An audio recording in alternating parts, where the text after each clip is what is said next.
Hello everyone, welcome back to my channel. তো আজকে আমি আর আমার মা মিলে চলে গেছিলাম বড়মার পুজো দিতে।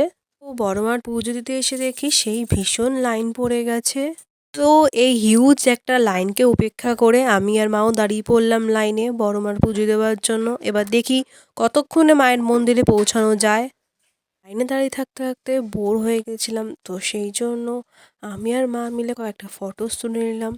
আমি আর মা মিলে কিছু তুললাম, মায়ের সিঙ্গেল কিছু ফটো তুলে দিলাম।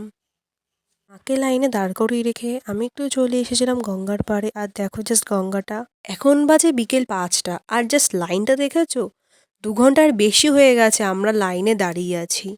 বড়মার মন্দিরে যাওয়ার পথে এই শ্যামা মায়ের মন্দির পড়ে, তো এই শ্যামা মায়ের মন্দিরেও একটু প্রণাম ঠুকে এলাম। তো ফাইনালি মায়ের মন্দিরে এসে পৌঁছালাম। এত দীর্ঘ অপেক্ষার পরে মায়ের মন্দিরের দর্শন পেলাম। তো মায়ের মন্দিরে ঢুকলাম। দেখো মায়ের মন্দিরে ঢুকতেই আমার ফোনটা কেমন হেজি হয়ে গেছিলো। যাই হোক, তারপরে মায়ের মন্দিরে ঢোকার পর দেখো ডান দিকে মায়ের একটা ছবি আছে খুব সুন্দর।